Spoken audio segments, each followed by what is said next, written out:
What's up everyone, it's DJ Dave Gordon from Accent Event Group, and today I want to talk about the Danny Max S console. I've been using this furniture for about 6 months now, and when I first got it, I set it up approximately how I wanted it to be, but after like 40 events now, I finally decided exactly where I want things and how I want them, so I just brought it inside and really finalized it, really locked down this setup, so I want to go over every single thing about it, what's installed in it, how the cables are ran, and how I quickly set it up for every gig. Let's do it. All right, for the rest of this tutorial, we are going handheld. Let me give you a general overview look of it, and then we'll start explaining everything. I love how this thing turned out, and again, it sets up so quickly, like literally 3 minutes to get it out of the case and plugged in. Let's take a look, starting from, I guess, the very tippy top. I'm using my MacBook Pro. This is an M1 Max MacBook Pro,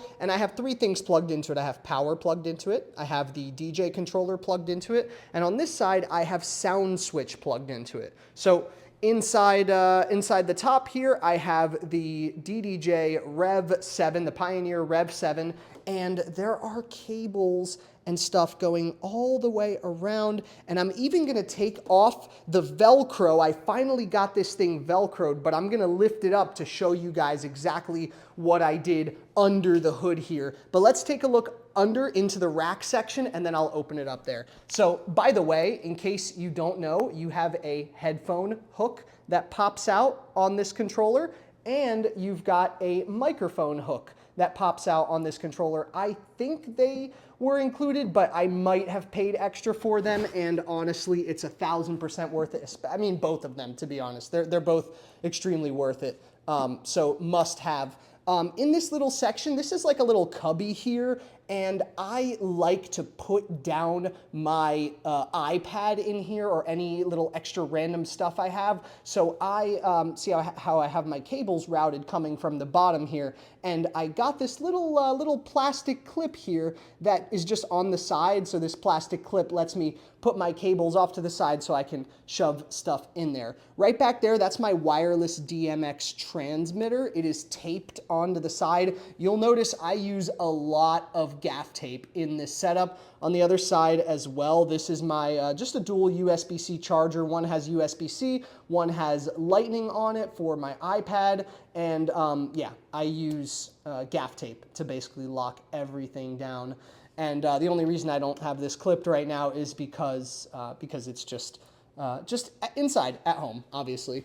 But let's take a look at the section with the rack. This, I believe, is a 5-space rack, and I'm using all 5 spaces. Going left to right, this is a power conditioner. It's just essentially a very fancy rack mountable power strip. And I have one outlet right here on the front, and this is the outlet that actually comes down from the top of my furniture. So conveniently, it plugs in right there.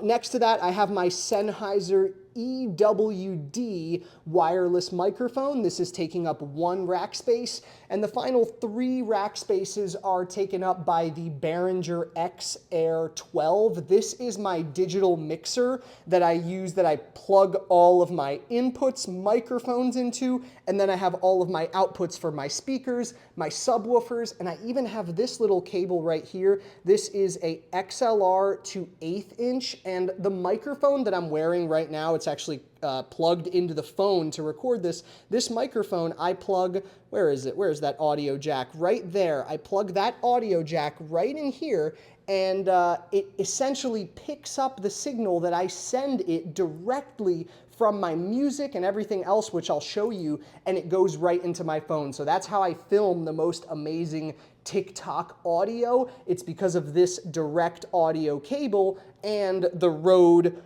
what is it called? The Rode Wireless Me microphone, which has 1/8 inch inputs, so you can send a direct audio line in. Underneath that, this is the bottom cubby where I kind of just shove extra cables in. I wish it was a little bit bigger because I do shove like all the, extra cable down there. But I have a power strip pre-built, pre-wired in there coming out the bottom. And this is where I plug my two speakers in, and if I have anything else, I just feed off of this. So you'll see I have the on button gaff taped down. This is a life hack right there, because I shove cables in. You cannot have this button being pressed, obviously. So that sits in there. This cable that's coming out is just right from the power conditioner, and it goes right into power on the wall. Here is the view from the front of the furniture. Obviously, I have the little piece of plexi plastic taken off right now, but everything is just pre-wired in. You'll see now the left is the right. So this is that power conditioner, and you have all the different random things plugged in. Next to that, you have your wireless microphone. So there's my XLR going to the microphone, and you'll see the antennas. They kind of just pop through. I actually have RF cables, like BNC cables, that I've routed out of here before for a fin antenna, one of those, like, they look like a shark fin. But in general, whatever material Danny uses here, wireless frequencies come through it perfectly, including my wireless DMX transmitter up there, perfectly pops out. So I really don't have any issues, to be honest. There is the digital mixer, and every time I open this up, I give this a little push in to make sure our power cable's in there. And you'll also see a wireless router down here, of course, all taped in, gaff taped in. The wireless router is to connect the mixer to my iPad. I essentially plug the iPad into this router, or I wirelessly connect to it, and then this yellow cable is going to the front of the X-Air mixer over there. I have taken a lot of time to really set up this digital mixer to do great things for me, so I want to go over that the next few minutes. And the most important thing really has been the filming of videos, the collecting of amazing audio, and that is a mixture of this XLR. This is channel 1. This is coming from my Rev 7. So this is my DJ audio, channel 1. I skip channel 2 and I go to channel 3, and this is my microphone. It's coming straight from my microphone. I have channel 4, 5, 6. They're available for like an aux input or another, like a wired microphone, but typically I skip those and I go all the way to 8, which is this really long, weird looking XLR with an adapter, and this is actually a hanging microphone. If you've ever been to a theater, sometimes they have them in middle schools and high schools and choir theaters, where they'll have these microphones just hanging down from the ceiling, and these are meant to pick up singers and stuff. It's a condenser microphone that has a very wide dispersion, or what you call it. I believe this is an omnidirectional microphone, and it picks up the kids and the adults and the people screaming and making noise and cheering at the event. So you'll see I kind of have it just popping out of here and facing outward. And when you take a mix between the room mic and the direct audio, you have this perfect mix that just gets a little bit of the screaming and the reactions, but it also has the crystal clear audio coming from your computer, coming from your mixer. So I finally have this. See how much cable they give you? Because this specific mic is supposed to literally hang down like 30 feet from a ceiling. That's like a 40-foot cable that they gave me. But as you can see, I have everything taped in nicely. It's not going anywhere. I want to take off the top here and show you guys under the hood. Give me 1 second to do that because it's Velcroed, so I'm going to carefully lift it up and show you guys. Okay. I just put this Velcro in earlier today. I hope it's nice and locked in, but let's give it a try. I put 3 in, by the way. I put 1, 2, and 3 right down here. So let's see. We're doing this for the first time together. All right, let me push this.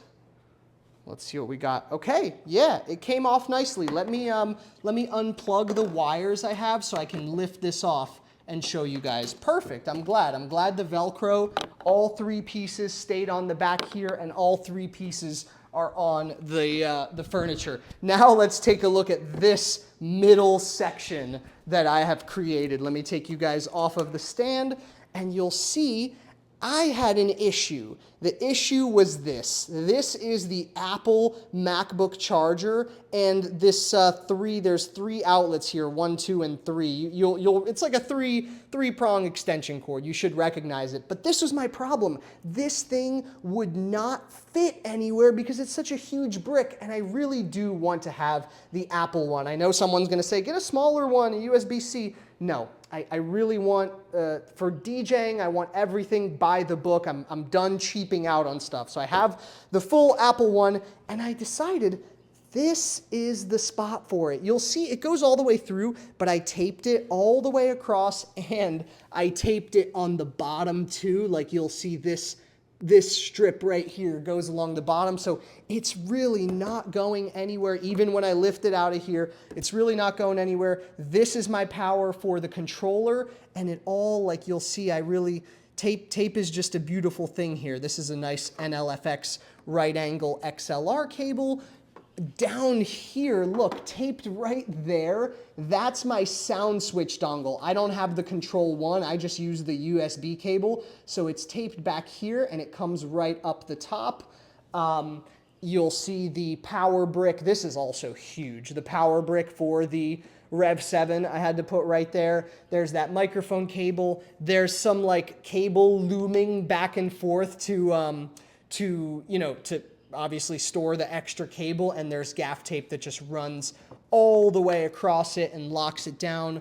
And yeah, I mean, it's ready for transport. If you take this off right here, you see how nicely it comes down. It's taped up there. You've got the Velcro ties. This cable right here that stops, this is the last Velcro tie that this cable hits. It's because that one goes over to the DMX transmitter, and that's what comes up here and goes straight into sound switch. So yeah, I think this is the most built out possible scenario for the S console, and it's not recommended, like I said, but I do keep the controller in here, and I'll show you guys what I do. This is my deck saver right here, and the deck saver goes right on top of the controller, and when you put it in the case, that top of the case pushes down right onto the controller, and it holds it tight. And like I said, I actually didn't have Velcro until today, so this is now a game changer. It's not going anywhere.